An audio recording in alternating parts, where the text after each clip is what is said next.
Шановне товариство, гарного всім дня, а християнам слава Ісусу Христу. Я дозволю собі продовжити тему лідерства, оскільки якість національних еліт – це дуже болісна тема для українців. А якраз митрополит Андрей Шептицький тут може бути дуже помічним. Принагідно прорекламую книгу «Митрополит Шептицький і лідерство», випущену недавно Інститутом лідерства та управління Українського католицького університету, яка може стати важливим посібником у цьому питанні. Якщо у попередній лекції ми говорили про успішне лідерство, то сьогодні я пропоную придивитись до того, якими за Шептицьким є негативні наслідки хибного лідерства. Свій перелік Шептицький помістив в одній розлогій цитаті в посланні «Наша державність», яку я для зручності розіб'ю на кілька частин. Але коли тих умовин немає, коли народ не живе за Євангелієм, а тому немає і Божого благословення, на поверхню суспільного життя висуваються особи, які не здібні на провідників і тим самим приносять радше шкоду, ніж хосен. Бо замість дбати про загальне добро, вони шукають тільки заспокоєння свого власного самолюбства, тобто понад загальне добро ставлять своє власне добро. І тоді неминуче впроваджують у будову хати безконечні непорядки.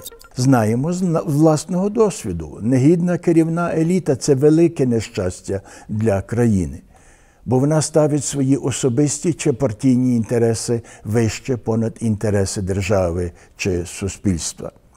Відтак ресурси держави стають її власною кормушкою, а статус державного службовця – п'єдесталом для власних амбіцій. Простежмо за думкою Шептицького далі. А що не можуть до такого самолюбства признатися, мусять свій провід сперти на обман, на брехню, на публічну опінію загалу, яку самі через пресу викликають і обробляють, а не приймають її як об'єктивний від них незалежний факт. Тоді розумом досліджування і представлювання потреби поодиноких фахових груп людей поступаються місцем гаслам, які не раз цілком оперті на обмані й домагаються не свободи, а сваволі, не братерства, а поневолення братів, не рівності, а переваги слабших і менш здібних. А систему такого хаосу, що веде до неминучого рабства, прикривають прекрасними гаслами свободи, братерства і рівності. Все це впізнавані нами речі, оскільки йдеться про те, що негідна еліта поширює брехливу інформацію і маніпулює медіями. В результаті твориться атмосфера постправди, засилля фейків, які дезорієнтують людей і позбавляють їх здатності розрізняти правду й облуду, а значить розрізняти добро і зло. Красива картинка тоді стає важливішою за об'єктивну і часом гірку правду. Шептицький продовжує. І розважливість заступають демагогічними закликами, волю заступають пристрастю, пристрасть доводять до шалу, усяке право заступають силою, зі своїх примх роблять обов'язкові для всіх закони. Оборонців права і справедливості представляють фанатиками. Ніякої об'єктивної критики не зносять. Проповідь Євангелія стає для них небезпекою. Свобода слуг Божих – нездійснимою претензією. Тут уже йдеться про феномен популізму, кажучи нашими словами, який за останній час пишним цвітом розквітнув в усьому світі, включно з Україною. Негідна еліта маніпулює людською свідомістю, демагогічно зловживаючи популярними гаслами. Популізм ніколи в історії не приносив блага народам. Це завжди спокуса, яка веде до ще більшої кризи. Бо проблеми за Шептицьким множаться далі.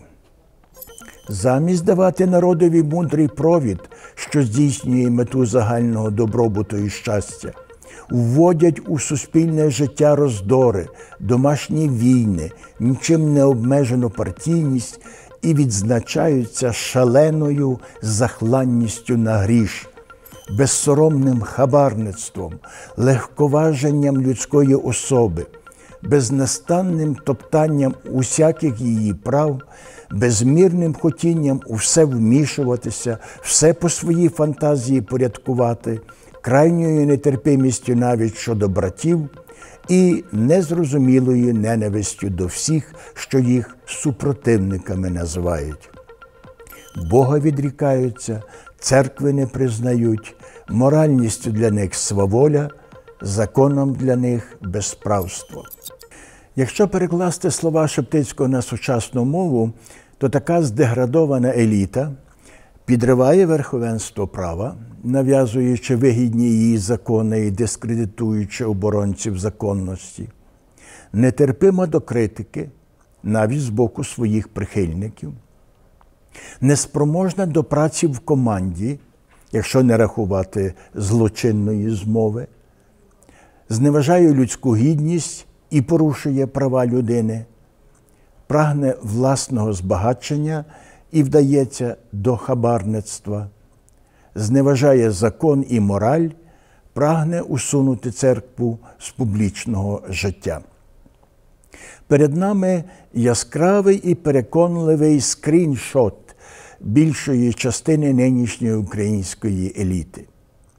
Крок за кроком, читаючи ці трагічні констатації Шептицького, ніби чуєш поступ смерті з моцартівського реквієму. І вихід із цього смертельного піке митрополит бачить в одному – в появі критичної маси таких провідників народу, які почують його заклик. Пам'ятайте, що ніколи нічого корисного для свого народу не осягнете через супротивну Божому законові поведінку. Це дуже важливий для нас дороговказ, бо всі ми прагнемо досягти успіху. А обставини нашого часу такі, що дуже часто негайного успіху можна досягти, лише вдаючись до обману, імітацій, маніпуляції, підкупу, а то й прямого злочину. Іншими словами, через супротивну Божому законові поведінку. Митрополит Андрей є невтомним у переконуванні своїх вірних, що, пішовши цим шляхом, лідер принесе насправді своєму народові лише шкоду.